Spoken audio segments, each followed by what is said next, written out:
100%. I worked in cinematography. Well, I didn't work there. I went to college. I went to college. Community college. Well, boys and girls, welcome to the first official podcast entitled Podcast, because we do not have one yet. But we'll get one. We'll get one. You'll see it on the title. We'll come up with something. But no, it's going to be Gucci. Either way, introduction. I'm Isaac. This is my brother, Owen. Peace. And my brother, my other brother, and me. My other brother, also named Owen. We wanted to do...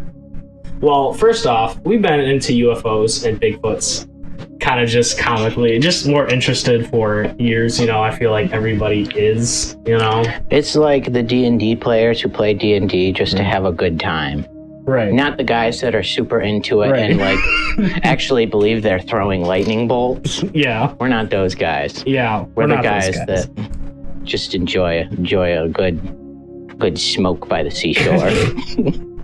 And I feel like there's a lot of stories out there that are actually interesting. One of the things that kind of made me want to do this was not so much to try to disprove or prove UFOs or any of these phenomenon. More like, I think everyone's got that. We're just going to have a good time, like just to talk about it and open some minds. But I feel like people are so interested in this stuff is because it's out there. Like, it's different in the wild. It's that sense of exploration that we don't really have anymore because of technology. You know what I'm saying? I think it's a mystery. Yeah. It's the unknown. I know for me, I've thought about this. For me, it's having an unknown mystery that's almost unsolvable. It's something you want to solve. I almost feel like once somebody, like if somebody ever found Bigfoot or shot Bigfoot and there was clear evidence that it was just a monkey, then it almost becomes just like a great ape or something like that. Yeah. Where now he's like just legendary because it's just this unknown thing that it could happen. And it's like, yeah, just that exploration. Or like UFOs, like the second one becomes like, oh yeah, that was a secret government project. It's still interesting, but it's not like, it doesn't have that aura of what could it be. Yeah, that's what I'm trying to say. I think you said it better, but that's kind of like what I was trying to say. It's like, now that we live in this age of technology, I feel like our two sides kind of complement each other, because in like the age of technology, people have answers to everything, you know. So there's like still that little bit of frontier out there that we don't know. But I also see what you're saying with like mystery, like the final frontier. The final frontier is Bigfoot. Well, yeah, people like mystery. I mean, that's definitely most thriller novels. Yeah. Yeah. Anyway, editing, lots of editing, all that goodness. But so today's episode, I don't know. I feel like UFO or Bigfoot, you can't really go wrong with it. So we decided on. Oh, yes, you can. You are so right. UFOs and Bigfoot, you put them together. We're not going to name any Amazon documentaries out there, but if we were to. So you can't go wrong with it. But we decided to go with UFOs for today's episode because there are some spicy moments that happened this week. I was messaging you, be like... I heard about some news things. I didn't watch any because I was busy camping. I literally just got back camping, so... How long are you guys gone? Just Saturday into Sunday, but we were preparing for it. Oh. So... And did you guys see Bigfoot? No, there's too many people out. That's right. Bigfoot doesn't like people. We did see some. But since I don't really know who should go first or not, because I feel like both our stories are pretty key. He's talking about swamp gas. Yeah, talking about where that came from. We should put it in because it actually made an appearance in Men in Black, the original. Yeah. There was a moment in the first Men in Black movie where Tommy Lee Jones, he neuralizes a whole group of people, and he's like, what you saw was nothing but marsh gas or whatever. And then Will Smith's like, what? Marsh gas? And that actually comes from a famous UFO case, which happens very close to us. But yeah, swamp gas. So he's talking about swamp gas and how that connects with UFOs and stuff. And I'm talking about the Maury Island Incident. Oh. Yeah. Is that like the Morris murders? Maybe. It's in Washington, as we'll find out. A lot of crazy stuff over on the West Coast. So we got a good episode today. Owen, do you want evens or odds? Evens. Evens? Okay. Evens go. Roll the 2. Crap. All right, so... Oh, man, I don't... Swampity gas. All right, let's see my great storytelling. Mm-hmm. So yes, I chose this one because this is like, really, it's cool because it's local. And it's like, it's kind of cool hearing different things from around the world. But because this happened in Ann Arbor, and like Washtenaw County, just all around there. Mm-hmm. It actually happened in a little town called Dexter, which is kind of close to Ann Arbor. I feel like and it happened in Hillsdale. Yeah. You know where Hillsdale College is? Which I was almost thinking about once upon a time going to Hillsdale College. Mm-hmm. So there's some events. But anyway, this is the year 1966. Oh. Fun fact about 1966. This was the same year that Batman came out, Adam West, and Star Trek. Confirmed. Yeah.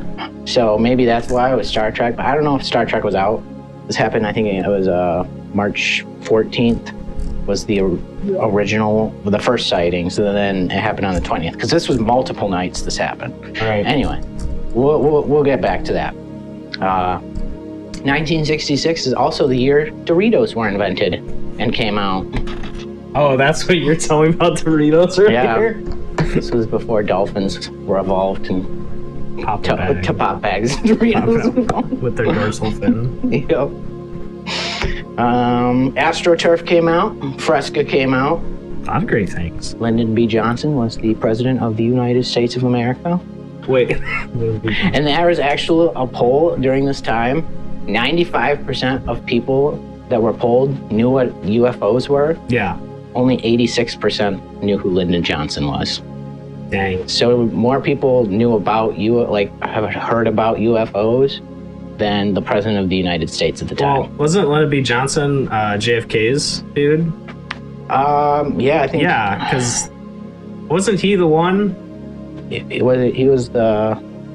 He's a suspect to me if he's the guy that killed Kennedy or not. It wasn't really? he I don't Kennedy's. You'll have to go on Kennedy because I know there's a lot of stuff on him. I just haven't. Well, what I'm trying to say is like he was vice president, so I mean, up until a few years ago, I didn't know who vice presidents what they really did. Quite to be honest, they just sit around and wait till the president to die. That is their literal job, is to be the president. That's why. So the fact that more people knew about aliens than the vice president, I totally. That's why people are waiting for the next for the VP pick right now. Yeah, they're pretty much seeing who is going to be president. Yeah. So okay, where do I want to begin? There's just so much stuff to.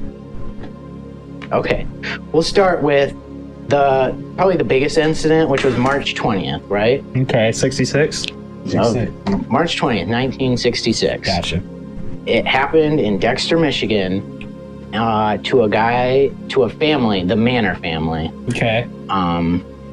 And it's Frank Manor was the husband, and then he had a kid and a wife. Mm-hmm. And the kid and Frank said they saw these lights that were coming down into their property, and all of South Michigan is kind of like a swamp. It's either farm or swamp to people who don't know. 100%. So this was like, they had farmland, but this was like the woodsy, swampy area of their land where they came down. And the guy was like, hey, we're going to go find this, because they saw lights going down in the field. And before they did that, they called the cops. Yeah. Oh. So the cops were headed out, right? According to all the witness from what we know. So before the cops came, they were going into the swamp, and they said that they saw 2 lights.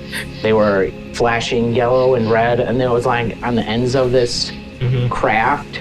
The only person who ever saw the craft like itself was Frank Manor, so that's a little suspicious. I thought that was a little weird because everybody else just saw lights in all of the incidents, but he said he saw like almost like a football-shaped craft with a dome on the top, and then on each ends of the craft were different flashing lights. But other people saw the lights, though. Yeah, like I said, the cops. It's not totally...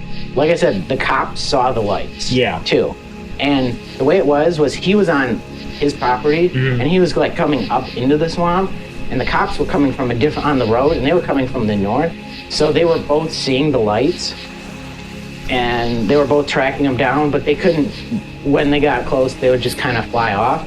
Right. And what's even weirder was the two cops got there and they were chasing this thing down, and then they couldn't find it. And this happened from 8 o'clock to 11 o'clock at night. Dang, so I mean, it wasn't like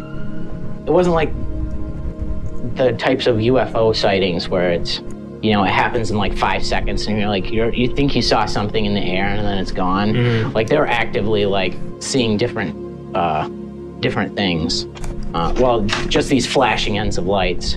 And, but they were trying to hunt this down, and then they came out, and when they came out, there was actually another pair of cops watching, and the other pair of cops said that they saw 4 lights instead of just 2 lights, and that there was a pair of the lights above the first cops, and the first cops didn't even see it. Really? Yeah.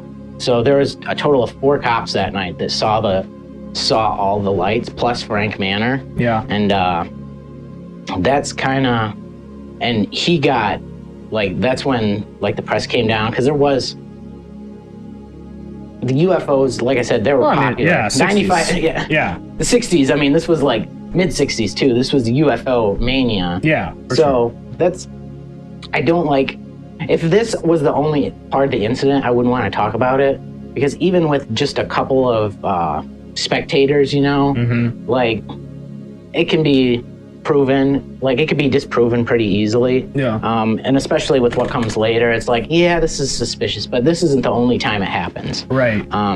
Needless to say, yeah, the Manors, I mean, this becomes a national news story. They're actually on a CBS documentary, but they start getting ridiculed by neighbors and stuff, and the press is constantly with them, and there's a ton of stuff that happens that said, like, we wouldn't have even said anything. Men in Black type stuff. It's like, yeah, it makes you wonder, like, how many people see stuff and they just don't want anything to do with it. Dang. Because, I mean, they don't want to deal with the kind of either press or other people thinking they're crazy.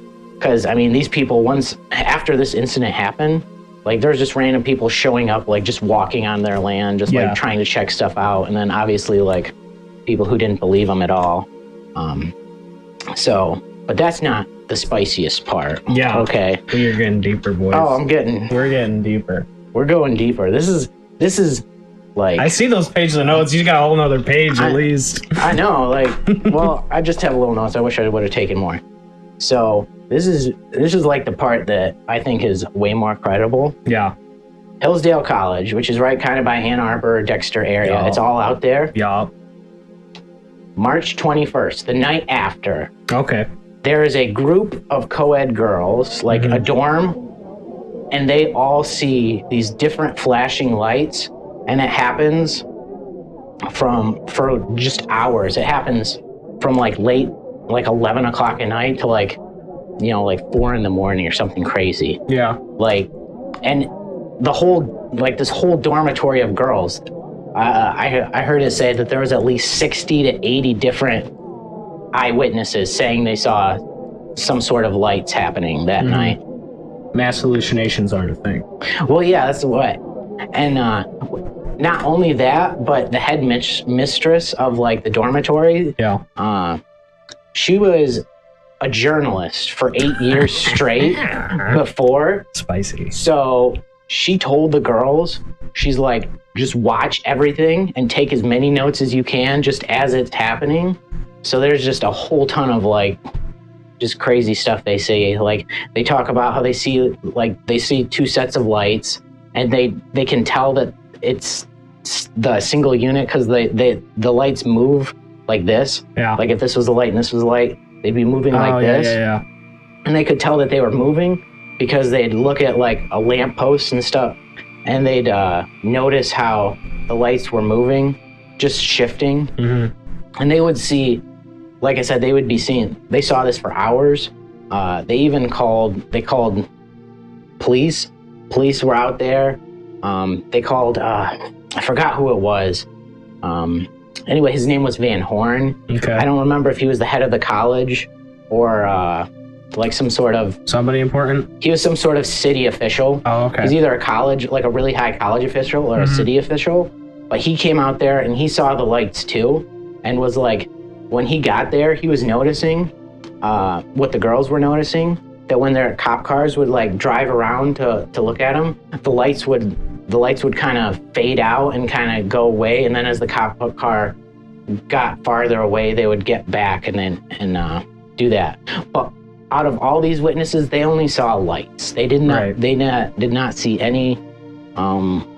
They did not see any tangible object, which is kind of sucky, but it just makes you wonder where these lights came from, because they saw them like they were moving all around, and some of them, different types of glowings were happening.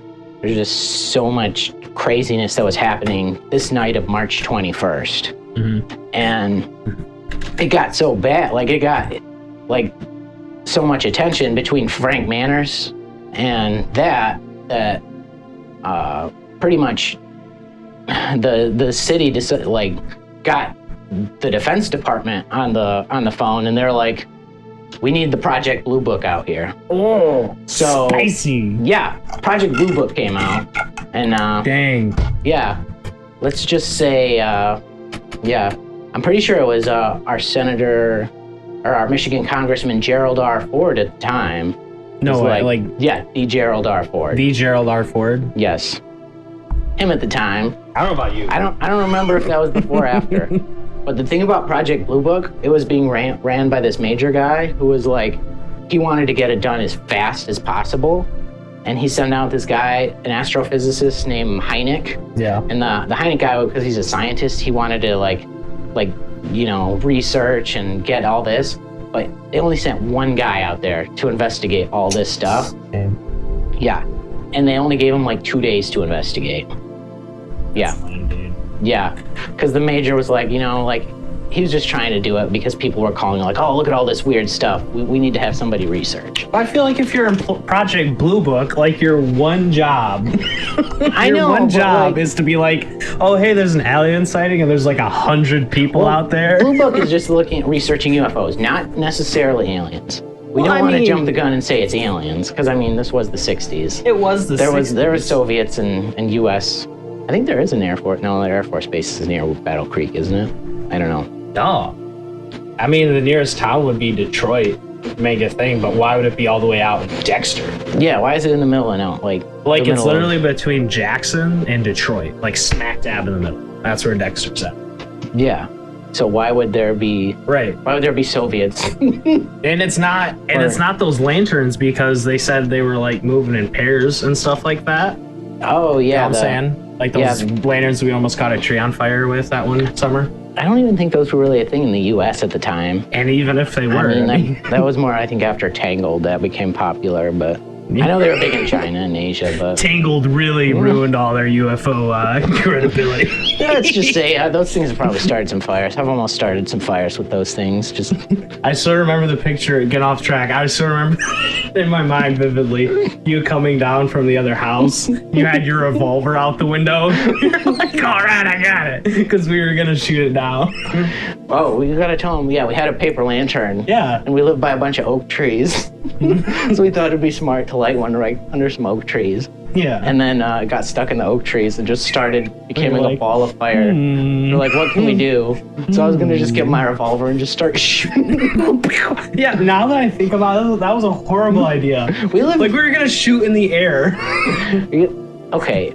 Yeah, it's a bad idea, but it's at least a bad idea. We're close enough to, I think, in the middle of nowhere where it's like, it's a little bad. And it's a 22, but I think 22. But I think we're far enough out But yeah, it was a bad idea. I don't even think we never even shot it because it was coming down by the time we were getting ready. Yeah. But yeah, bad ideas. Bad idea. I have some other stories about that, but I can't say. Can't connect. There's no arson here. There's no arson. But yeah, it was just stupid. Project Blue Book was out for 2 days. Yeah, that's so dumb. And they sent one guy to investigate this. And when Hynek got to the Manor family, like there was press everywhere because it was a national news story, like I said. Right. And like some of the cops that witnessed it were also doing crowd control because they were kind of holding the press back. Oh, so he couldn't even yeah. like interview the cops very well. Yeah. But one thing I didn't like about the interviews, from what I saw, was it seemed like the interviewees were trying to like one up each other.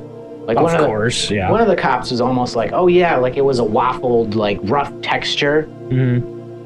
But previously, he had said he didn't see the craft; he only saw the lights. Right. So you're like, okay, that's a little strange. So he was like trying to add detail. Like or the Hynek, interviewers. Yeah, the Blue Book researcher felt like they were trying to like it's like a big fish, you know, like a fishing story. Like, there might have been something that happened, but by the time it gets to him, it's like, oh yeah, we saw this craft, and then suddenly we were abducted, even though they might have only saw some light. So I think he was a little confused. Like he wasn't too happy about that. Yeah. But then he went and talked to all the people in Hillsdale College. Right. Which a lot of the girls' stuff, because they were unreliable witnesses, you know, they weren't professional, even though one of them was like a journalist for 8 years, you know, like the headmasters, like a lot of them were kind of discredited. Also, there was just so many different stories of what people saw, because in these phenomenons, you have people seeing different things. You have a lot of people seeing something, but nothing sounds exactly what another person saw. Like one person's like, oh, I saw a pair of orange red lights that were flashing. But another person was like, no, I saw one flashing green light, you know? So there was a lot of that going around. And he actually talked with Van Horn quite a bit. And Van Horn was actually the one that started talking about like willow wisps and marsh gas. Yeah, even that makes no sense though. Which marsh gas is actually really cool. I wish I'd seen it because we kind of live near a swamp. Because Michigan is a swamp. Got a train nest. No. Pull that up. What? I'm gonna pull that up later. What? See what marsh gas looks like. I feel like I've read about it. Like it's an actual thing, right? Yeah, it's like instantaneous combustion type stuff. Because swamp gases will decay, and then they'll just kind of become into a ball. And if the conditions are right, they'll light up. Right. And the gas is kind of like when you have a lighter and you're just like holding the lighter down, letting the gas in, and then you light a spark. It's like, poof, that's marsh gas. Yeah. And it can be in different colors and it can be in different places. So you can have like one pop up and then another and another, and it looks like there's something traveling, which is actually where will-o-wisps came from. And I love will-o-wisps. They just sound cool. Or will-o'-the-wisps. I don't know. Some people say will-o-wisp, some people say willow-the-wisp. I don't know why the the's there or not. But they're just like, you know, like the ghostly balls of light, which is like, oh, want to talk about some crazy stuff. Could talk about St. Elmo's fire. St. Elmo's fire, like from the song? Well, I mean... What was it, 1985? There's like phenomena called St. Elmo's fire. Oh, I didn't know that. Which is that was a lot of... discounting of other older UFO cases where it was St. Elmo's fire. That's another time, but that's good stuff. The only thing that like makes it weird. He would just Van Horn had just like talked about it. I think it was one of those things where he had seen it probably once and he was just excited to be like, oh yeah, like there's these things in the swamp. You have swamp gas that lights up. And because later on, when Hynek was talking about it, Van Horn was really mad. Like, there's no way. Like, I've lived in a swamp my whole life, and what this is, it wasn't that. Right.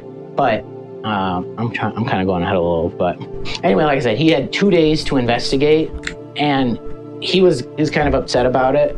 Hynek was, because he didn't have any resources or any time to do it.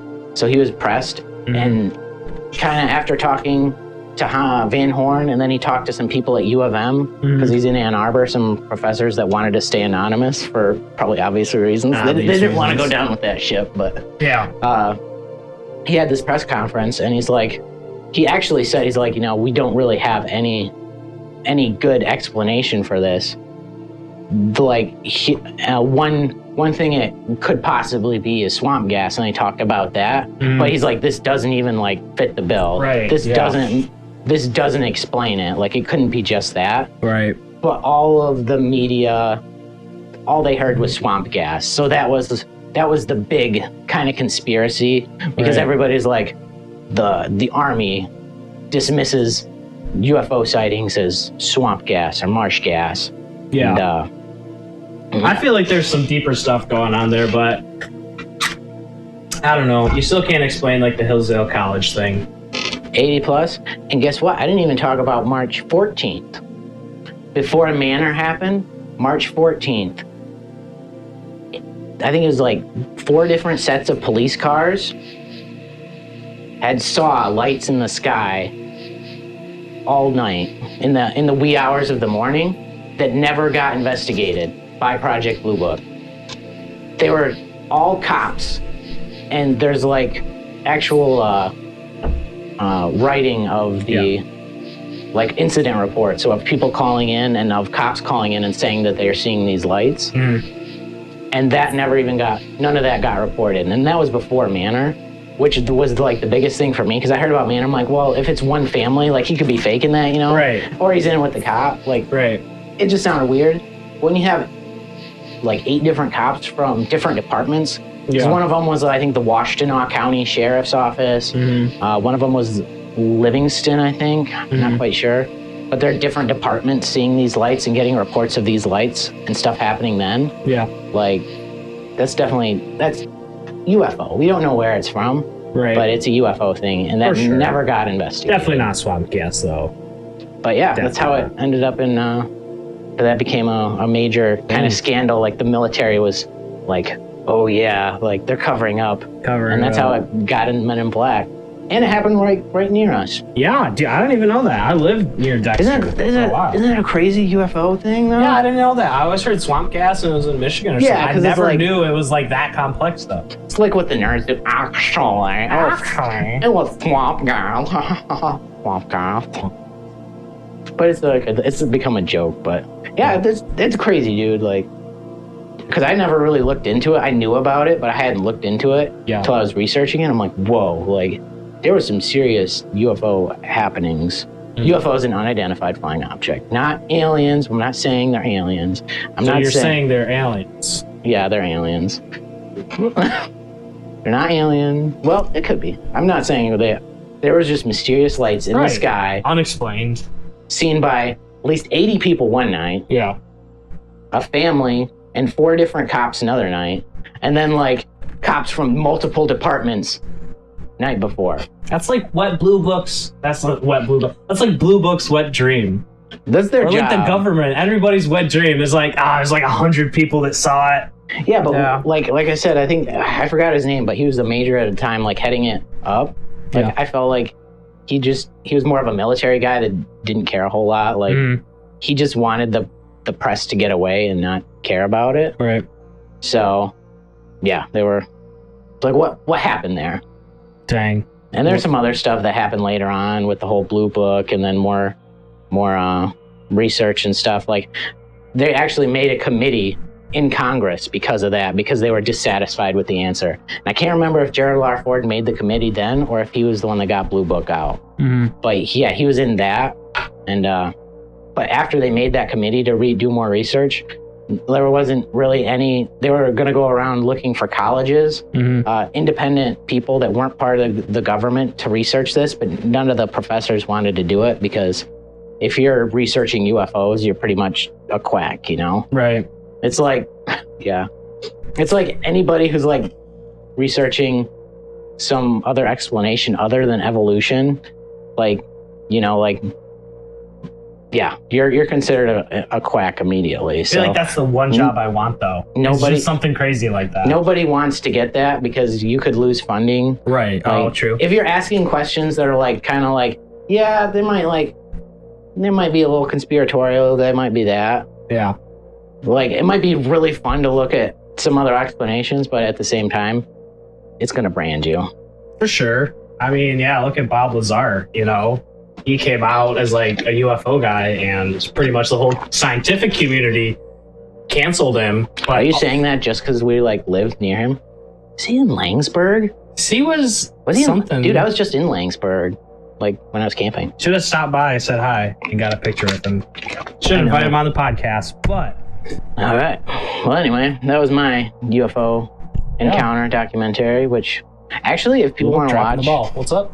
I was going to say, if people want to watch something that's not us, but like the Livonia Library or something, they did like almost a 2-hour long like mini documentary at their library that got put on YouTube.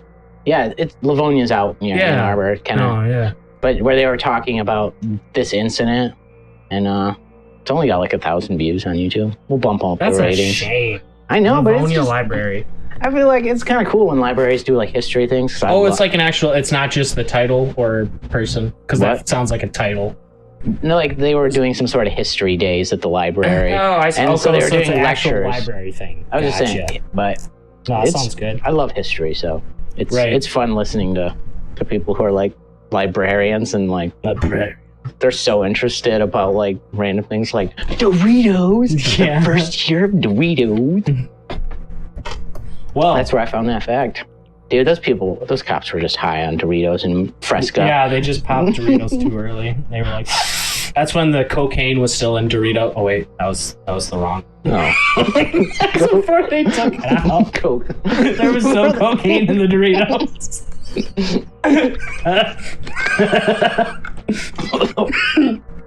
It was 66. We're gonna have to touched we're gonna have to cut it. I just choking on water. It sucks when you're choking on water. It's like you can't do anything about it, but like you just have to look at it and be like, you know what? I feel your pain. I'm sorry I can't do the Heimlich because you're not really choking on anything but water. There's nothing for me to Heimlich out of there, bro.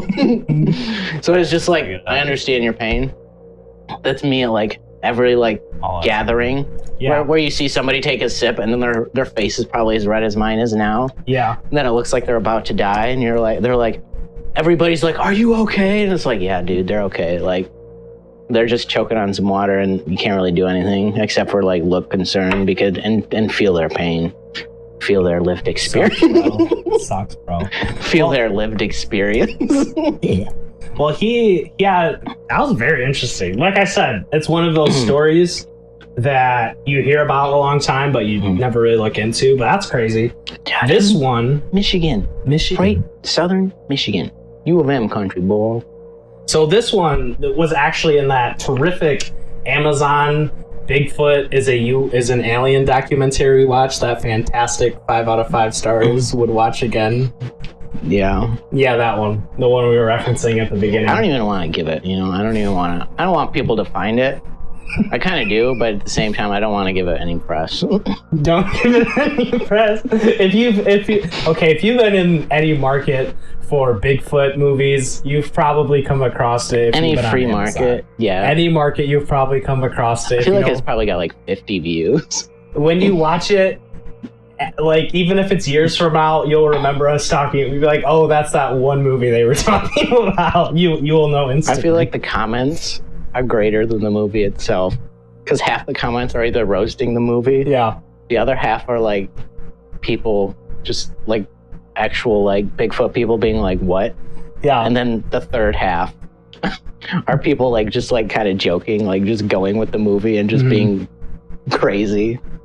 Like, because there's just so much like, what were you thinking? So I didn't actually put 2 and 2 together when we watched that, and when I heard about this, I was looking for just kind of crazy UFO events that happened, and this was actually in that Bigfoot movie, which is where I kind of advertently heard about it, but I didn't really pay attention to it.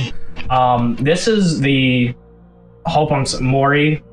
I'm just gonna call it Maury, like a talk show host. That's what sucks when you like research something and you only read it Yeah. So it makes you sound like you don't know what you're talking about because you only read something, but you know a whole lot about it. It's just, you know what I'm talking about? It's like you hear somebody listening about the incident, you're like, oh, they don't know it's pronounced Maury. The Maury. But it's like, no, I'm sorry, I've only read 12 books on the subject, and apparently in my head it's Maury. Yeah. That's the culture of people not reading. Yeah. Anyway. Reading their mangas and their comics. So, with Maury Island, if you don't know, Maury Island is... I don't. Does anybody... Okay, sorry. Come on. If you're a UFO person, you've probably heard about this, okay? If you're an average, everyday individual, then you probably have. If you're a normal human being, not like us... I go up there every summer. Then you probably haven't heard about this. But to give you context, Tacoma, Washington is 25 miles southwest of Seattle. And then Maury Island is literally, and I'll throw like a map up, but Maury Island is right next to it. Like, it's probably like a mile away from Tacoma. Wow, I'm surprised I haven't heard about this. Like, I've heard a lot of weird ones. Yeah. Is this really like a big one? This must be This is criminally underrated. Okay. Like, it can't be. It's criminally underrated. It can't be as good as mine. What year is this? Yours is like mainstream. Like, everyone's heard of swamp gas or whatever.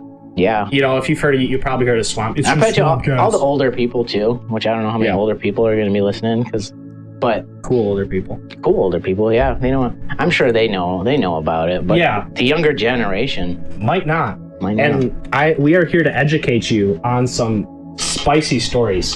So to get to this Maury Island incident, this is actually the first UFO incident. This is the first one. Dude, there can't be a first one. Like I said, you'd be like, oh, it was Roswell or something. No, this was 2 weeks before Roswell. Oh, okay. And that was like crazy. Was that 47? This is 1947. Okay. This is late June 1947. Because 47 was when Project Blue Book started. Right. Okay. I think, I'm not sure on that, but something 95%. Like that. I wouldn't be surprised. It's called the Summer of UFOs because of how many UFO sightings there were. But this is the granddaddy of them all. Dude, and when I read that, I get interested when it's the first of something. What's up? Roswell. People know that. The older people know that. All the cool older people. They'll be laughing and chuckling, and all the young people are gonna be, what's he talking about? Jose Chunks. And I get really interested when it's the first of something. So because you can't fabricate it. Well, just like in my story. Yeah. Like the Frank Manor one was the second incident, and you could see where it could kind of be like a copycat. Yeah. But the first one was just, there were cops. Right. Like different cops. So like that was like, why would cops be like just from different departments be like, oh yeah, crazy lights, like. Yeah. So this one was like the first. This is the first on record UFO actual sighting going on, and let me tell you, it goes down the rabbit hole real deep. Man, Washington was probably a different place back then too. It was probably like no man's land. Yeah, kind of. Think of like smallish town, and when I say small town, not like a suburb. I'm talking like 5,000-10,000 people. Probably. I mean, there's probably way more than that, but just think of like that small, the areas of town. The areas of Canada where they filmed the X-Files. Yeah, that was filmed in Canada. Oh, that's crazy. Yeah. Cheaper, bro. Oh boy, I'm just looking at these notes. Like, where do I even start? Yeah, I see. Okay, here we go. So, late June 1947, Tacoma, Washington. Two dudes. Where's that? Is that like northern? If you've heard me before, it's 25 miles from Seattle. Okay. This is before Amazon then? This is... Dude, like, that's just crazy to think about. Like, Amazon, like, made Seattle a city. Like... I thought that Starbucks made it a city. Everybody out there made it a city. Starbucks, okay, Starbucks, that's true, I lied. Like, just like those companies before they came, like, it was a small... Dude, Microsoft, Bill Gates lived in Seattle. Sorry. Oh, my story. I'm sorry. I just want to tell my story. And I'm like doing like setting it up like 10 times. And it's like, I'm trying to like, because people think of Seattle as like this big city with Amazon, Starbucks. Like, we're talking like 1947. Washington was like I mean, there's probably nobody in Washington. Yeah. And especially 20 minutes south of Seattle. So how big is the city? This city, I don't need specific numbers.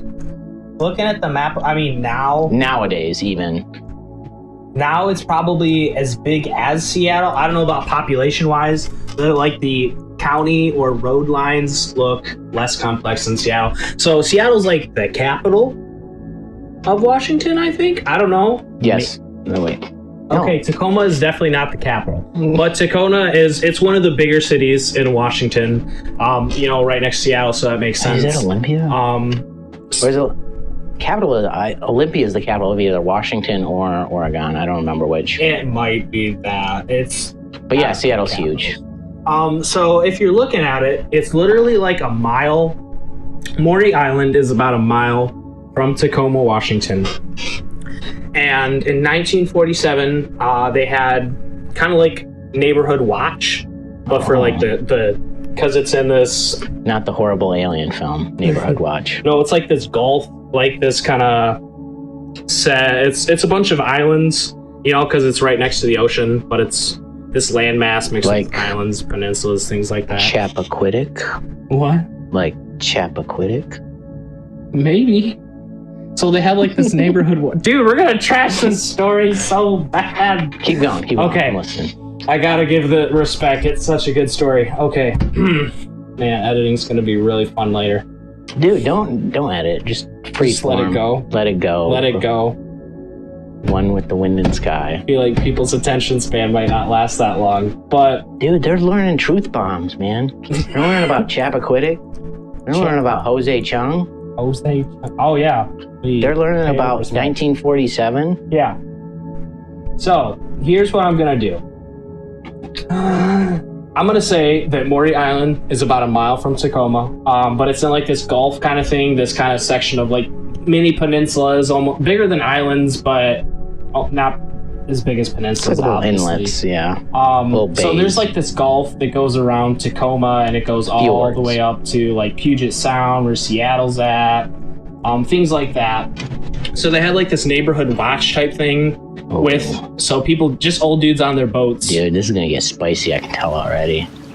Yeah. So dudes on their boats, their boots are just going out in the sound, and they're just like cleaning up logs because it's the 40s. There's tons of timber, things like that. People cutting down forests for expansion and everything.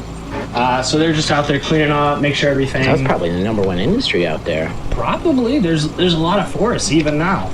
So these two dudes and their dog are in this boat, just neighborhood watch style, going around this little gulf, this little sound thing, near Maury Island. Like a bay?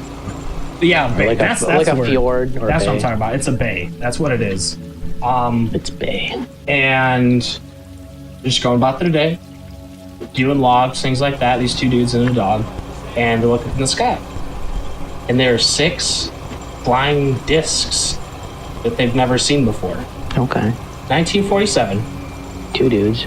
Just 2 dudes in their boat, looking up. Okay, before I know more. Yeah. This is Washington, which is the western coast of the western coast, and they can probably see Russia from their house. Just saying. They can see Russia from their house. I mean, this was pre-Cold War because it was 47. Right. This is right after World War II. But I mean, Russia still was doing, the Soviet Union was still doing things. I was looking at some sources. This isn't related to this. I was looking at some sources. We could do an episode on this when you do I mean, right now, as a skeptic and realist, you're going to have to convince me it wasn't Russia. There are some crazy things that happened around this time that weren't as popular as these things. I'll talk, because it's not known. I had to scan documents of like crazy government stuff to even find stories like this. But this, being as big as it was, is very widely known. So you had these 2 dudes in a boat, just Washington, probably super cloudy, probably rainy, things like that. They look up in the sky, and there's these 6 discs. I can only imagine what they think. And they said it made no sound, and it was like this shiny aluminum metal. And then, so they're just like, whoa, what is that? Crazy things like that. Dog dies, we riot. Anyway, keep going. So one of the discs they're like, it looks like way too unstable or something like that, and the disc actually like implodes. So one's just kind of like, and then What did they say they were making sounds like? No, Because a lot of these UFO incidents, they'll talk about how they'll move and there's nothing. right. There wasn't any sound, so it's just flying and then just, you know. When you say, did you mean implode or because you sounded like explode? Did it just like and it was gone, or did No, it it wasn't like gone. It was like it, I guess exploded, but it was just like kind of, sure exploded. It just it blew up. Because you said implode, so I mean, semantics, whatever. okay. So the spicy metal that comes off it, they said it was like a white lava, kind of like a metallic substance. It hits the boat, hits the dog, kills the dog instantly. Dude, we're rioting. I already said it. I gave you that look. So what happened is they have these metal shards on their boat and a dead dog, and that sounds like a pretty crazy story, right? They have the shards. They have the shards. So, off of this, people they call people. Guys find out about it, and there are 3 characters in the story you'll just need to remember. They come up. You don't need to memorize their names, but just remember them. So there's Fred Krisman and Harold Dahl. Harold. These are Fred the 2 and Harold. witnesses in the boats. Sounds like the most 40s names. Fred and Harold. Fred and Harold. I wouldn't be surprised if there's like a Frank in there too. The next guy coming in Is shortly Frank. is Kenneth Arnold. Kenneth. If you're in the UFO community, you've probably heard the name. If not, he was a private investigator. Boy. He was a commercial airline pilot for United Airlines. And then he turned like investigator. And he has ties to like the Chicago newspaper type deal. I forgot which one it was. I didn't write down my notes. So And then the last guy. So there's 3 parties, Frank, 3 parties of people. Arnold Palmer. 4 people. Arnold Palmer. Fredine. So Fred Krisman and Harold Dahl, they're the witnesses. Kenneth Arnold, private investigator, who was a pilot, and it's into this crazy UFO type of things. He was the first like crazy dude to go out, be like, oh, let's go look at that. Third and last party is none other than FBI Special Agent Jack B. Wilcox. I was hoping it was Fox Mulder. I've heard of Wilcox before. He was the first Fox Mulder. Yeah, I've heard of him. If they base X-Files character off that to this person, I could totally see why. So that intro happened, 6 flying discs in the air, and that's where the story starts. Man. So Kenneth Arnold, he starts hearing about this. I'm still upset about that dog. Yeah, dog's dead. They fly. I'll tell you what they did later. So they fly out. So Kenneth Arnold flies out because That's how you know it's not a prank, dude. That can't be a fake, because no humane person would kill their own dog for a story. So they call newspapers, the first 2 dudes, it's suspicious because they call these newspapers. There's like, whoa, this crazy thing just happened. Like, yeah, dog's dead. Discs are flying in the sky and stuff. Dude, do we know what kind of dog it is? I don't want to trail, but maybe if it was a Pomeranian, I could see. But you think the dudes named Fred and Krisman and Harold are gonna have a Pomeranian in the 40s? It probably wasn't even a breed in the 40s. Yeah, I'm just like, dude, I could just think of old dog named Shep. It probably was an old dog named Shep. Like, oh man, I'm still sad, dude. So they call newspaper, they call like this magazine, and this guy who quit his job as an airline pilot because he saw UFOs or saw something crazy, so he got into this business, flew out to Tacoma, Washington, and met with these dudes.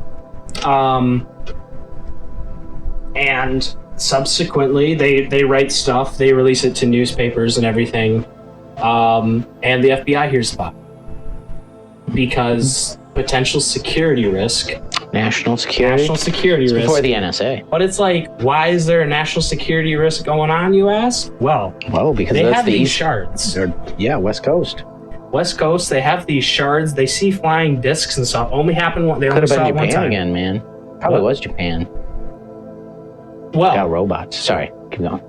Well, it only happened one time that these guys saw it, but they had these actual like metal chunks of metal. And there was damage to their boat. And so what happened was, these dudes are meeting in this hotel. What's that? How big were these shards? Because I'm like thinking like giant meteorites, like chunks. Like I didn't actually see pictures, but from what they were describing it was either like this or like this. Or you said they were shards. They were kind of like pointed, like broken glass type shards. I think it was more like molten. Oh, okay. Like because it exploded and stuff. Something like giant cannonballs going through their ship. Yeah, it was like lava going through their ship. Whoa. And they call up the Air Force around the area. They call up people like that. And the Air Force. So back in the day, if you didn't know, the Army and the Air Force were two of the same thing. The Army Air Force. Okay, so they're here to that. So kind of like a little bit like the Marines and the Navy before the Marines which the Marines technically. No, they're still a part of it. Oh, okay. But back then it was literally like the Army Air Force were together. We're like the Air Force Space Force now. Yeah, so they called up the local base and to a lieutenant. I need to pull their names up because it's Lieutenant Dan. Let me see right here. The Army Intelligence officers Captain Davidson and Lieutenant Brown. This is where it gets spicy. So it is now. So that was in late June 21st or the 27th, one of the two. Dates are a little right now. So this is a full month later. You have magazines going around. You have newspaper articles going around that, hey, like local, not national, that there's these flying discs. So the Army Intelligence sends two dudes out there to meet with these guys. That's an interesting thing too, is that it's local, because this is before UFOs were really a phenomenon. This was the first one. I know, that's what I'm saying. Yeah. So like, you're not going to do this it's not a copycat, and you're not doing this to get national news, because I know this was kind of this was the beginnings of B-movie, like it came from space, like that kind of stuff. I actually looked that up today. So there was two things that I thought could have been something. The first was the Battle for Los Angeles, not the fantastic 2012 movie, which I love, but dude with the same guy from The Dark Knight. Same dude from The Dark Knight. I can't think of his name. It wasn't Battle for Los Angeles, which they thought were the weather balloons, which actually happened. If you didn't know, the Japanese sent weather balloons out to America, trying to bomb us, basically, with these long distance balloons that were just supposed to pop and then they were to go down. And that's basically what happened with Los Angeles, or they just got spooked. So it was like this huge gunfire. So I thought it was that. But that happened in 43 or 42, something, 41 even maybe. But it was years before. And even then, it wasn't discs. It was during World War II. Yeah, it wasn't like any discs. So this is 47. Yeah. And then the other one, which I thought of today, like, oh, maybe it influenced that, was War of the Worlds radio show. No, that was like the 30s. How the 30s? People saw like it was aliens or something like that. Yeah. Well, that was like 37. Yeah, that's what I'm saying. So it was like a full decade.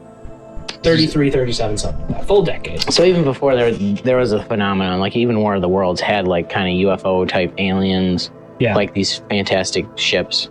Yeah. This is kind of like when sci-fi was becoming. Yeah, sci-fi was a thing, but it wasn't mainstream. It wasn't. And these were just some dudes in the middle of Tacoma, Washington. They're in Washington. They're not mainstream. They're hipsters. It's a bunch of hipsters. There's these two dudes. One of them was actually in the flu in World War II. And where I'm getting all this information from. Oh, so he was a pilot, one of the old guys. So he knows. He knows about aeronautic. Yeah, he knows about aeronautics and stuff like that. It's always weird that like there's always the pilot there that knows, and he's like, yeah, this could never happen. So there's these two dudes. So all this information isn't from Wikipedia. It isn't from like crazy like websites or just websites over the years that reported on it. Like, this is the story of Maury Island. No. Dude, Wikipedia. Let me finish, Owen. There's some good references in Wikipedia that you can use. You can let me finish it. Okay. You ruined it. ruined it. It wasn't Wikipedia, although Wikipedia has references, and I use Wikipedia a lot because people cite things and you can look it up. Yeah, their sightings are right. But I Freedom of Information Act the friggin' FBI, bro. Did you get anything and from you know that? What they got me? A 14-page report by none other than typed by him, Special Agent. Dude, I wonder how many people, they probably had that on hand. I bet you there's some UFO ones that gets asked all the time. Yeah. I bet you that's one of them, where they're like, oh, like, this guy wants this. But I didn't realize they actually got you back. Like, I know you showed me some pictures, but I thought that was just stuff you found online. I didn't realize the FOIA actually worked. Yeah. So these are some spicy 14-page. This, I'm thinking about putting it in the description or something like that, or you can find it. But this is 14 pages. It's like a book. It's so detailed. Obviously, it's redacted names and things like that, so you can't get a perfect picture. But when you take information of who's involved, you can kind of start putting things together, be like, oh, I know what that redacted. Yeah, that one picture of the one page you showed me, like, it was like, it was redacting names. I'm like, yeah. But if anybody was there or anybody knows any of the stories, they're going to know whose name that was. Right. They're like, captain, and then blank. I'm like, well, there's only one captain in this cast of characters. Yeah. And so you hear other stories, you know exactly who they're talking about. Yeah. And these names that are redacted are probably people that were like alive at the time. So obviously, when it was sent, it wasn't redacted, obviously. This wasn't just some report. No. Jack B. Wilcox. Let me go into Jack B. Wilcox a bit to give you an idea of who he is. So this guy was originally an accountant on the east side of the country. Got a position in the FBI when he was like late 20s, something like that. Oh, man. Met, I think, another girl in the FBI, something like that. Anyway, married her. Dude. But just like Fox Mulder. Just like Fox. I don't know if they married. He got shipped over to this side of the state. I can't remember if he was... I should have wrote it down. I can't remember if he was already there or if he was moved specifically for this. But either way, this is how he got involved. July 30th. This is like the peak of what was going on. So this happened late June was when the dudes in the boat saw the flying discs and everything like that. Little dog died. I forgot what you named it or something. Shepherd. Dog died. They found these chunks or little parts of a UFO, according to their story, and they got it out to some newspapers. People started picking up on it. They called Army Intelligence, or Army Intelligence found out because they had fragments of it. That's why the Army was interested, because they're like, Russians, Japanese, things like this. Was end of World War II, like fresh off the press 2 years after D-Day, or when the Japanese surrendered, I forget. 47, things are still pretty spicy. War ended in 45, sorry. And ended in 45? Yep, Japanese surrendered in 45. Yeah, so it's still pretty fresh. And I mean, it's the West Coast, but not only that, literally... It was around August 6th, too, because they dropped the bomb on August 6th, and then, like, right after that, they surrendered the second one. Yeah, so this isn't even, like... It's going to be 2 years here, but this is July 30th. July 30th, special agents arrived to meet with these people. So they have this hotel room. It's almost like Watergate. They have this hotel room at like the 5th floor, room 502, and they have multiple meetings. I'm talking like 4 meetings, like all the time. They meet up with them July 31st. They have a final meeting with the people, being like, so the blah, blah, blah. They go through the whole story, tell them what happened, the discs, everything exploded. There were 6 of them. And they were leaving that night to fly to California. Wait, all 6 discs exploded? Just one. Okay. One disc exploded, but there was 6 total. So what happened, where they're like, okay, well, this is some interesting stuff. We're going to go back. I think they were flying to California. We'll get to how this ties into California later. No. But these pilots were getting ready to leave, and the dude was like, you guys wait right here. The guy gets in his car, like one of the Fred Fred Krisman or Harold. It's redacted, but it's one of those guys, obviously.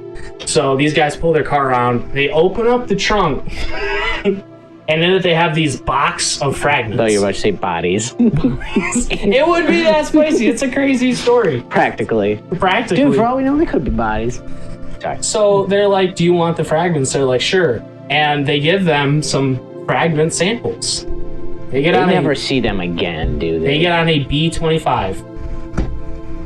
Here's the weird part. B-25. What? It's I don't know. It's a big bomber, I know. B-25 right there, B-25. This is all coming from the FBI report, by the way. This is what the guy wrote. This is what Wilcox wrote. Yeah, they can't just get on like a normal plane. Yeah, so they got an Air Force base. I'm not sure the city, but it was around the area. Hamilton Field. Yeah, so they were going to California. That's crazy, because California, it's gonna get insane. So these dudes get on a plane. Here's the crazy part. One, not just them, but two other people. According to the FBI agent's report, one was like a flight officer or something like that. The other was a hitchhiker. A hitchhiker? Hitchhiker. Wait, are we talking about on the B-25? We're talking about on the B-25. A hitchhiker that needed to go to California or something. And we'll get into that. But this dude, you know what happens? The plane gets malfunctioned in the engine over Mount Rainier or something like that, where another plane went down like a month before. But this plane got malfunctioned. You know who died? The hitchhiker? The Army officers Davidson and Brown. The only two people to meet with those guys. You know who got out? The hitchhiker and the officer. Dude. I can see where there's some conspiracy here. Some people covering stuff up. Mm-hmm. Was he dressed up as a FedEx hitchhiker? Maybe he's just like, excuse me, sir. Did you package? So, with what happened, obviously, if two officers are dead, this is like a week or a few days before the Air Force actually became its own part of the military, like its own branch.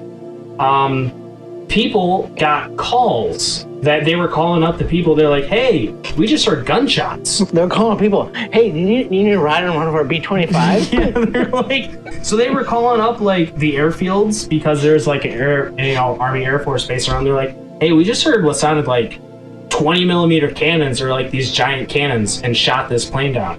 Like, as the night happened, they're like, and multiple calls came in. They're like, hey, like, this sounds like it just got shot down. I just heard things like this plane go down or something. And they're like, oh, no. And it was just a weather balloon. It's just a weather balloon. And these people hear about that. And they get a crazy call. The Air Force gets a crazy call from an anonymous caller. Oh, man, these are... I mean, I don't know what's going to happen, but I know anonymous callers are always like... Let's hear it. Anonymous caller. So that happened at 2 a.m. They left for 2 a.m. August 1st. Okay. 2 a.m. They got a call at... Where's it at? 11:30 a.m. So the scene's still fresh. The public doesn't know what's going on. But they know the plane shot down, but the public doesn't know. So the Army Air Force gets an anonymous call saying the plane carrying officers Brown and Davidson, are those the names? Yeah, Davidson and Captain Davidson and Lieutenant Brown got shot down. You can verify this call, which is going to be released in a few hours, with the names going to the public of what just happened. And they were carrying special fragments from flying discs. Literally, 2:30 p.m. that day, the news breaks out and the Army makes official things like, yeah, we did an investigation. It was a malfunction in the engine, and Captain Davidson and Lieutenant Brown were killed, but two people escaped in a parachute. Well, they don't say anything about the fragments on the... No. Before, well, this was this anonymous caller supposed to be like just tip line calling in America's Most Wanted or Unsolved Mystery? Like, or was this anonymous caller... What is the nature? Was it like an entity, like some sort of government thing? calling in talking about it, or was it just supposed to be just some random dude? So this is Like, what... do we know anything about this guy? This is what happened. No, they don't know. This is what happened. Throw on a little, like, effects filter for a phone call. Be like... Hello, Army Air Force Base. A plane just got shot down, carrying Lieutenant Davidson and Brown, carrying disc fragments. 2 people are going to escape. You can verify this while the news reports come out tomorrow that these are the names of the people. It wasn't a mistake, it got shot down. Yeah, can you give me... Dude, it's probably FedEx, bro. That So FedEx that guy, he probably had a couple parachutes, couple suitcases of money and some parachutes. So this is no longer just some guys telling a story, telling it to some people.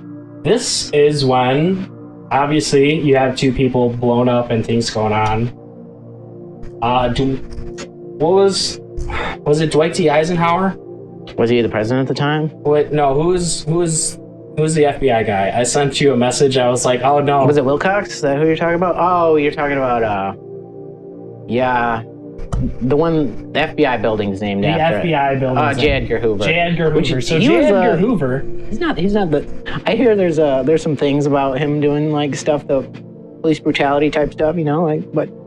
I guess, anyway. I don't know, but J. Edgar Hoover sends, enter our third party, James B. Wilcox. And he goes in to investigate these things. So he comes in August 19th is when he writes this report. So I think he gets there like the 13th or 14th or something.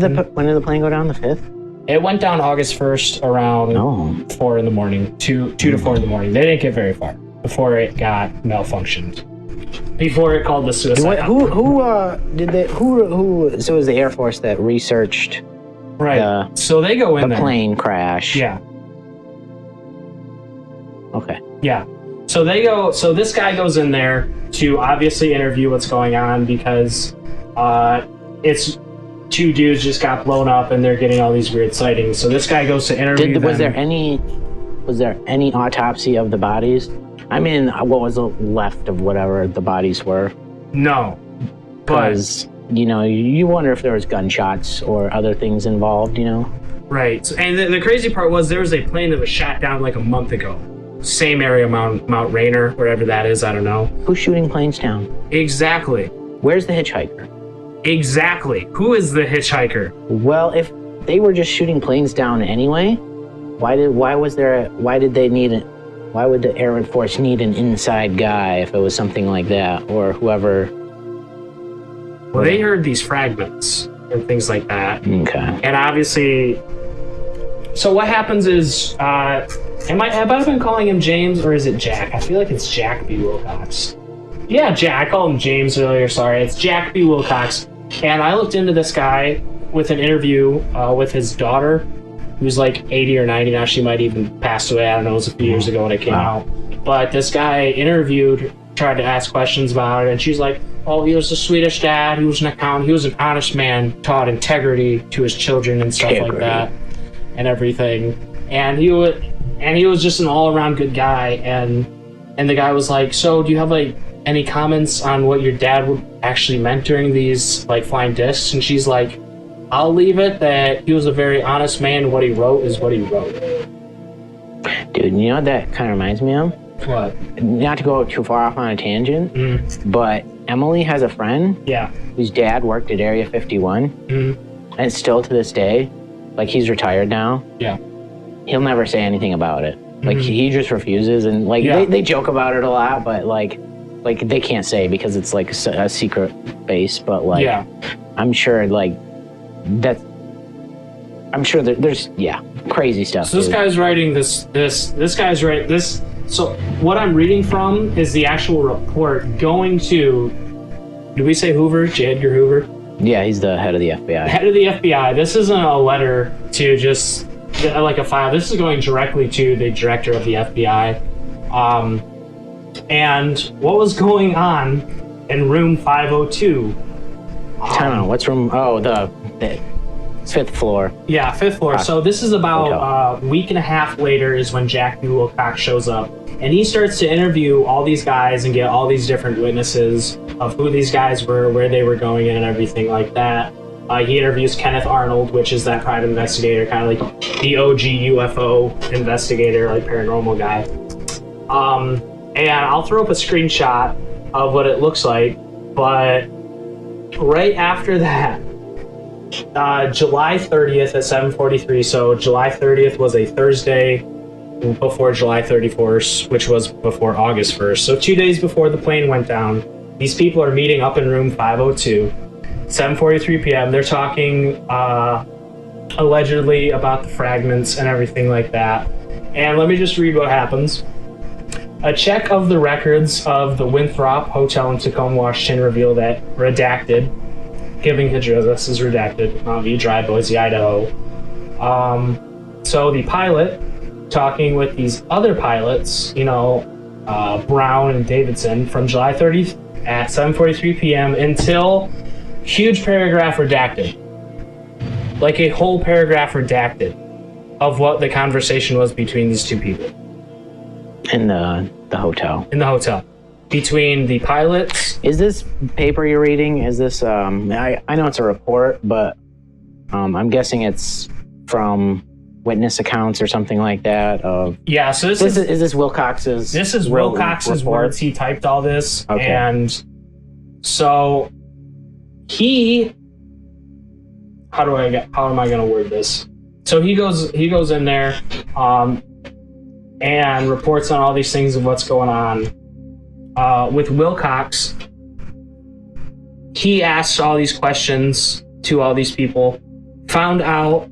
This is what Wilcox found out once he interviewed some people, and is in the actual official document, which you can see.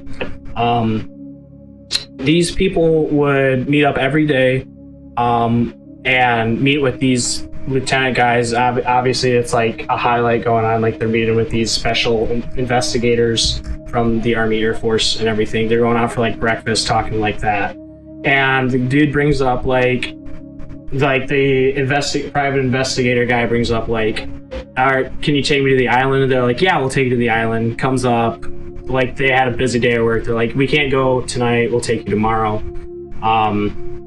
And so they get up, they go to this dude's house, and the Chicago guy, the retired pilot, and the two guys that witnessed the discs, they're sitting around the table talking, and the dude's like, this is like all the press going on and everything too.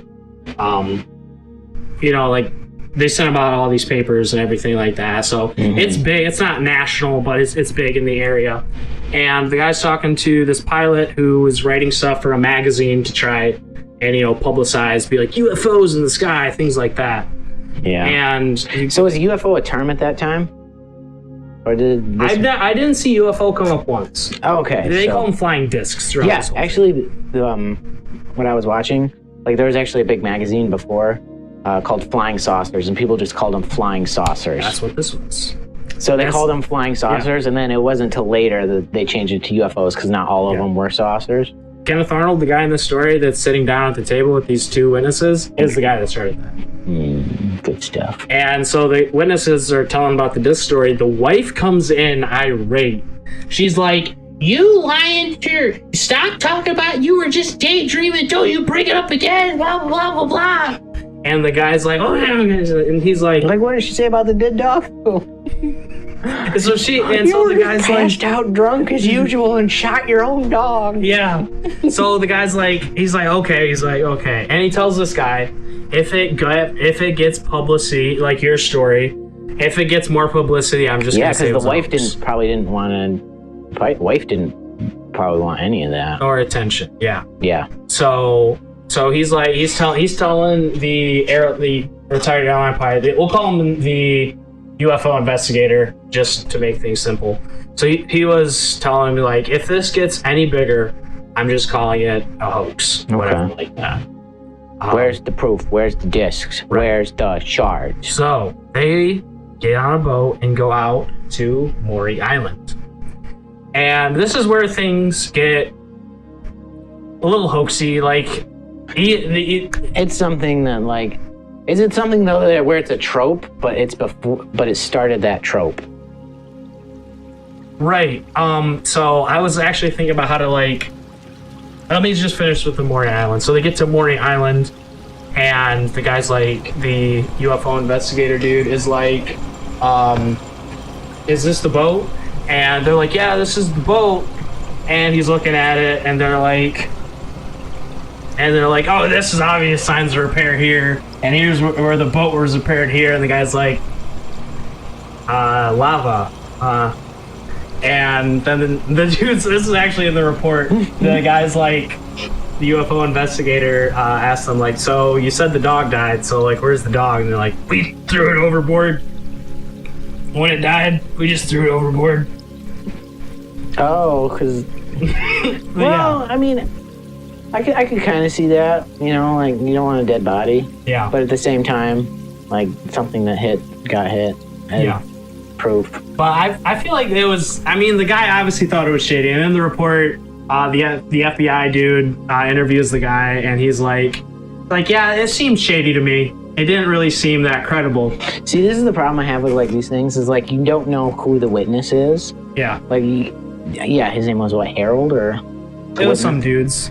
Yeah, so it's like, on a boat. Are you talking to guys who are, like, good stand-up citizens who everybody believes, or are they guys where it's like, everybody knows them, they're kind of weird, kind of tall, kind of like the guy from Independence Day. Yeah, or Alex Jones.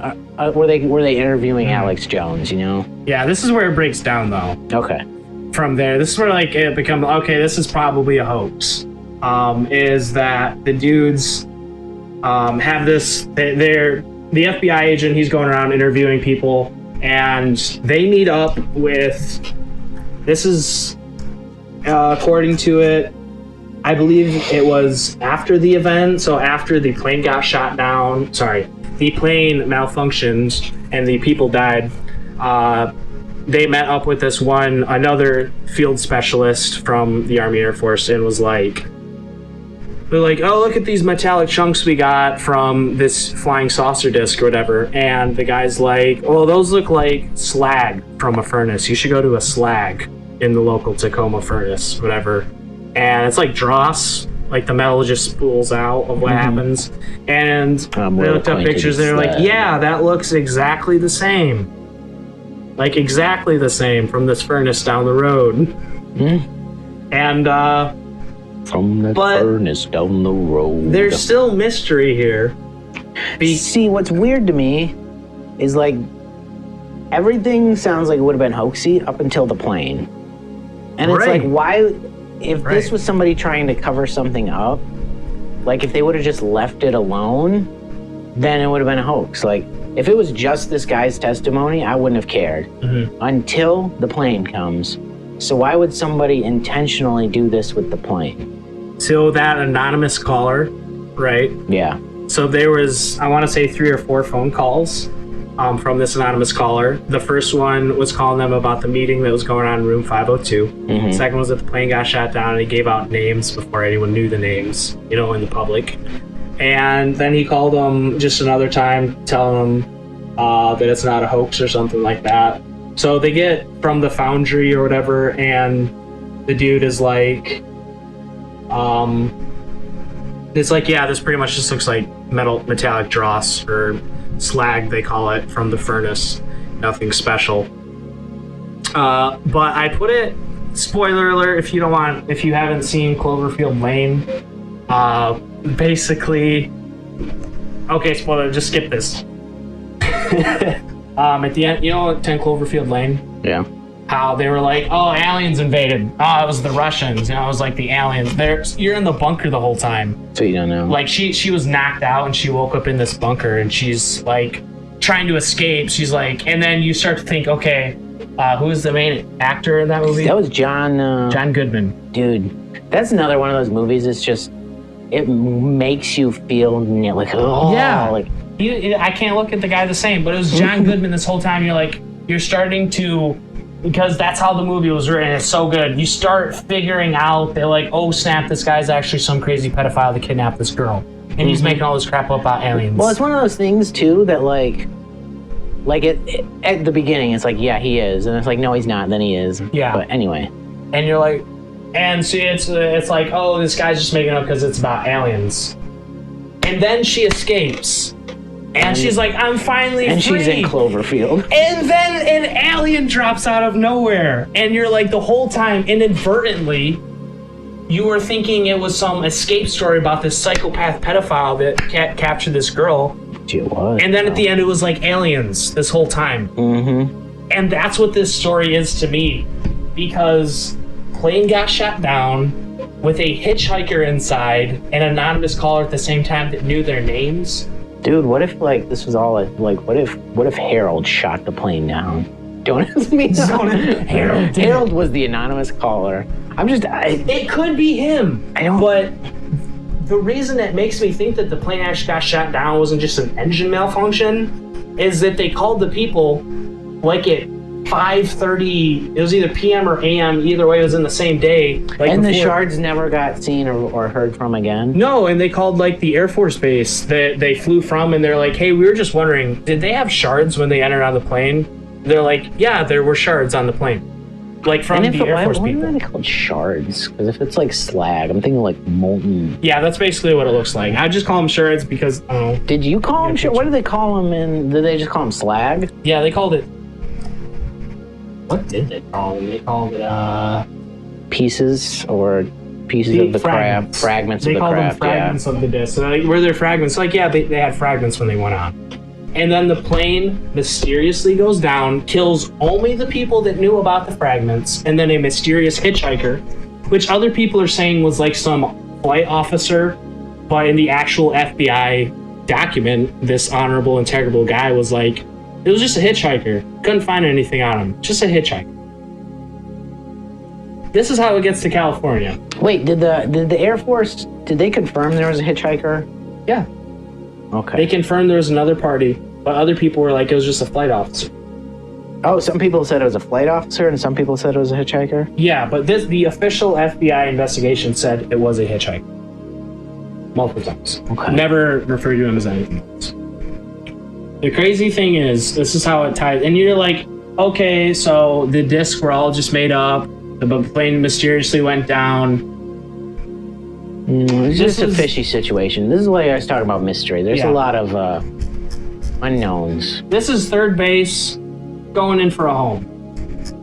This is how it gets all tied together. Where is the cherry on the top? Here is the cherry on the top. I thought these were actually the same stories because it was like, oh, it's the same date, July and everything like that. Same date, same investigation era. August 17th is when these reports came out. These were shards from a different person, weren't they? They were headed to California Air Force Base. Okay. I'm just going to read this. The following statement is given by redacted Muraro Army Air Force Field, Muraro, California, which is where those dudes were going. Statements given on 11th of July, so 20-ish days from June when they first saw the discs in Washington Station. The following statements concerning the actual observance of what has been termed flying disc or a flying saucer is true and correct, and it will be noted that the above-mentioned observance was made by me personally. He's basically just saying, I made this, it wasn't forced on me. On Tuesday, 8th of July, 1947, at approximately 9:30 a.m., I was in a conversation with a personal in the post exchange. My part of the conversation was as follows.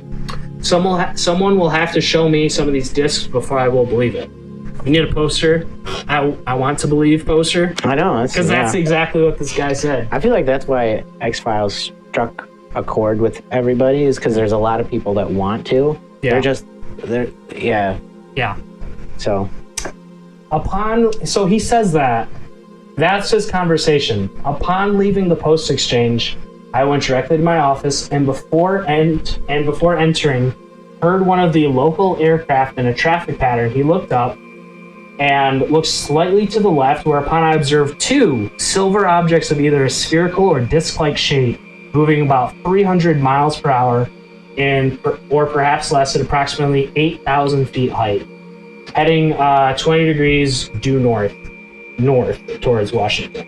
Okay. When I first observed these objects, I called other people who have statements below. There's like 10 of these statements, who immediately came out to where I was standing. And just, this is the coolest scene ever. He's like, I pointed in the direction of the objects and I asked the dude, like, hey, what do you see there?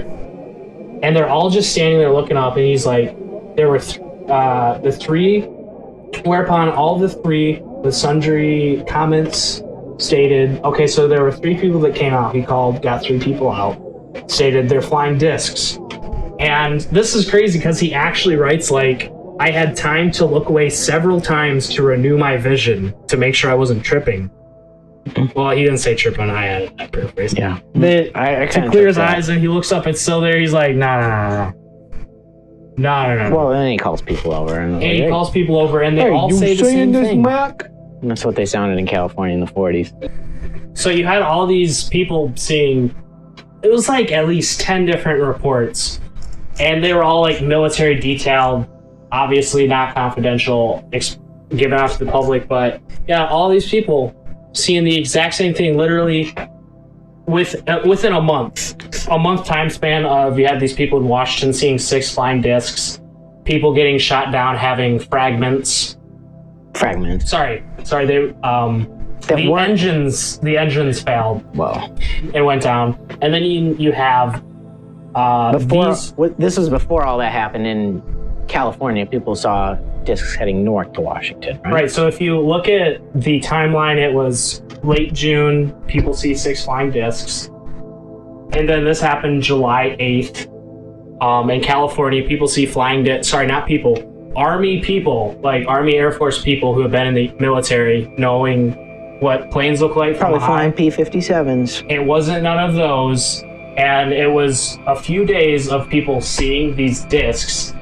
This was July 8th, and then plane goes down August 1st, and then whenever Roswell happens, which is either mid-August or late July, and you had all these things happening at the exact same time. Yeah. So I personally think it was Russians, to wrap this story up. I think it was Russians or Chinese or Japanese or something. Well, it wouldn't have been Chinese at that time. They're too busy being poor. Too busy being communists. being North Korea of their day before we started trading and giving them. Pretty much. But it just, the thing that really bugs me is the main story would have almost been a non-story if it hadn't have been for the weird stuff with the plane. Right. That's what makes it juicy to me. Like, that's what makes it... Which, if it was a government thing trying to hide stuff, why is that there? Because... Right. Or were they trying to purposely make it juicy? No, that's the reason why I did this story was because the FBI. This whole story was taken from the FBI report. When was this like common? When did this become common knowledge? What in the media at the time did they know about all of this? So they knew about it when the plane got shot down. Because right now we have FOIA and we have all this stuff on the internet, but like, what did people have access to back then? I guess probably not. Obviously, that might have been one of the reasons why it wasn't as big. If all they knew about was the guy with the slag and Shep. So at the time, that's all they knew. I have 75 pages of documents regarding the specific situation, alien reports around that time, but I just focus on the main 14-page FBI report. And yeah, honestly, I think that there are some form of objects there. Wow. The thing that made me... I trust the California ones. I don't know if I trust the Washington ones. Washington's were iffy. Like I said, it was like Cloverfield Lane. Spoiler alert. It's like the whole movie, you're thinking it's just some crazy guy telling this lady aliens or Russians attacked. Yeah, if you hadn't... And you're like, oh, okay, yeah, he's just some crazy guy. Gets out and there's like this alien that attacks the one main... That's really the only, like, if you didn't know what Cloverfield was, like, that was the only connection to it. Right.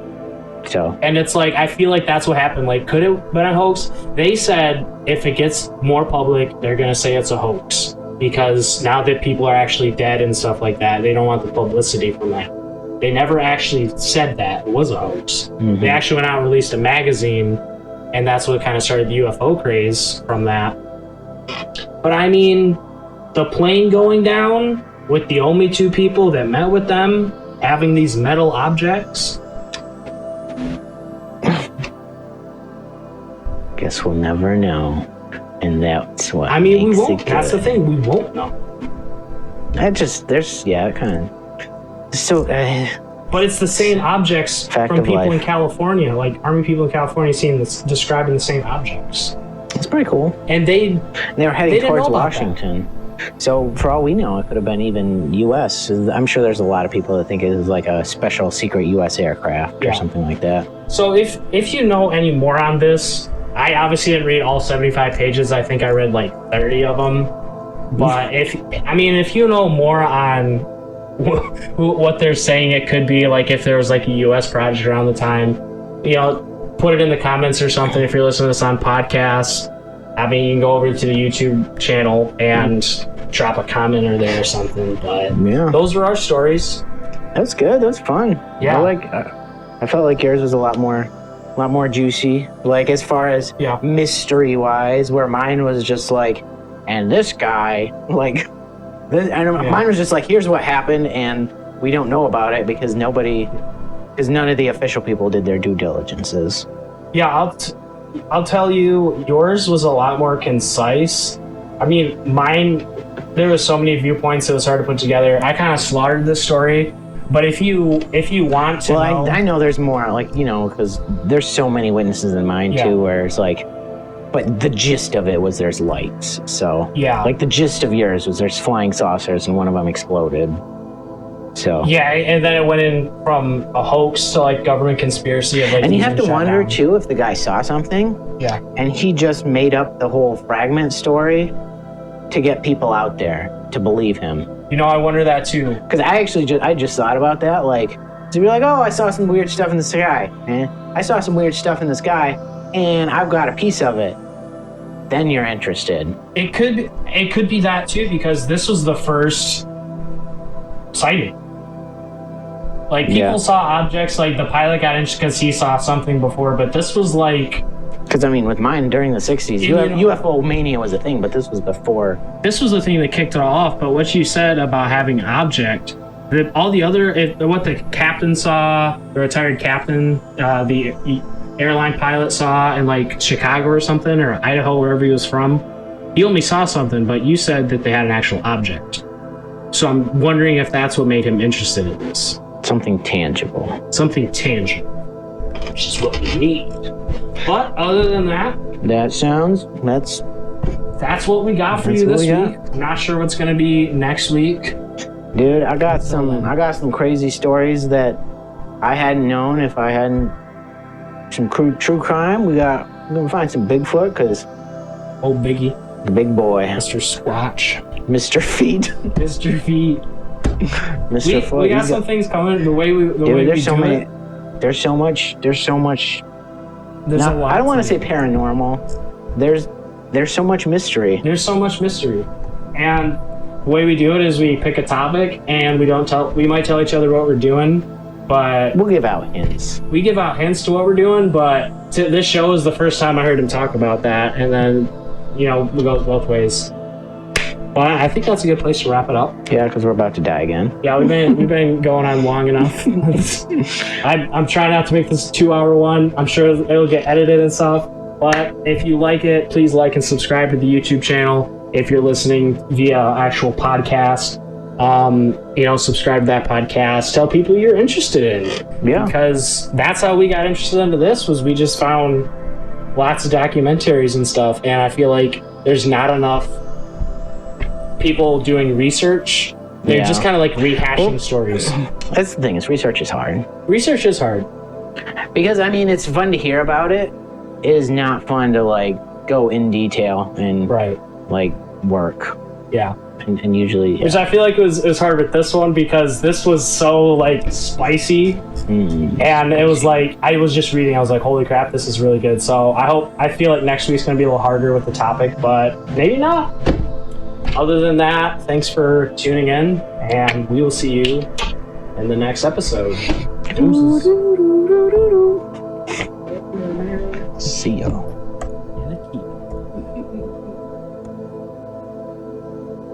This has been a production of The Midnight Odyssey.